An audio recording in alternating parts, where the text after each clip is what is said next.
AI सृजनात्मकों को Nobel भौतिक श्रेणी में 2 लोगों को पुरस्कार की घोषणा।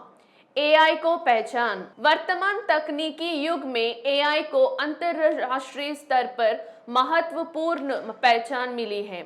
आर्टिफिशियल इंटेलिजेंस एआई के सृजनात्मकों को जॉन होपफील्ड और जेफरी हिंटन को इस वर्ष भौतिकी श्रेणी में नोबेल पुरस्कार मिला है।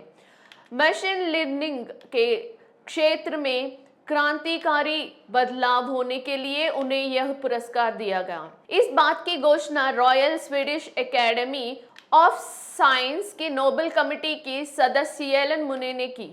उन्होंने बताया कि जॉन और जेफरी को नोबेल पुरस्कार दिए जाने की जानकारी उन्हें फोन पर दी गई है। जॉन और जेफरी ने भौतिक में टूल्स का उपयोग करके शक्तिशाली मशीन लर्निंग विधियों को विकसित किया है।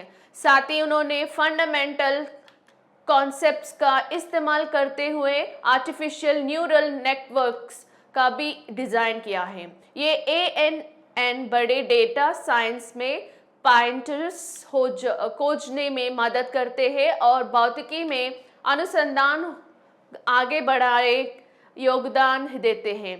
साथ ही एआई अब हमारे रोज़मर्रा के जीवन का भी हिस्सा बन गया है। हम फैसले रिकरेशन और भाषा अनुवादी जैसे चीज़ें में इन नेटवर्क्स का इस्तेमाल करते हैं। यह जानकारी एलन मुन ने दिया है।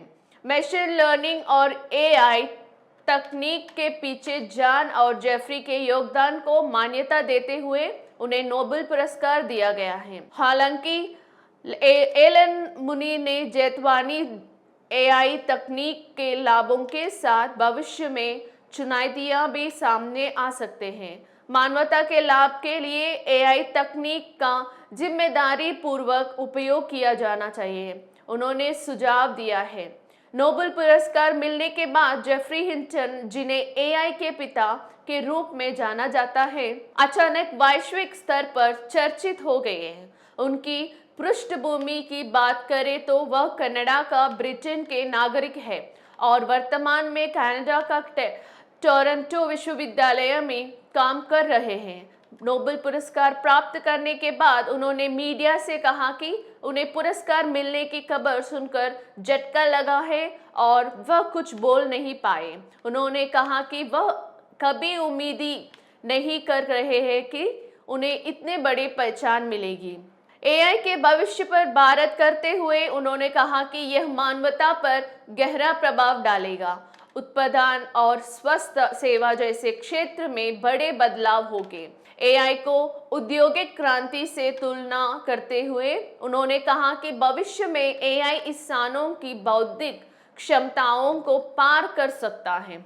हालांकि उन्होंने चेतावनी दी कि एआई के फायदा लें, लेकिन इसके दुष्प्रभाव भी हो सकता है, इसलिए इसका सही ढंग से उपयोग करना जरूरी है। जॉन होपफील्ड और जेफरी हिंटन वर्तमान में अमेरिका के प्रिंसटन विश्वविद्यालय में काम कर रहे हैं। इन दोनों को नोबेल संस्था की ओर से 8.30 करोड़ रुपया की पुरस्कार राशि दी जाएगी। इस साल दिसंबर में उन्हें यह पुरस्कार और नगद राशि प्रदान की जाएगी।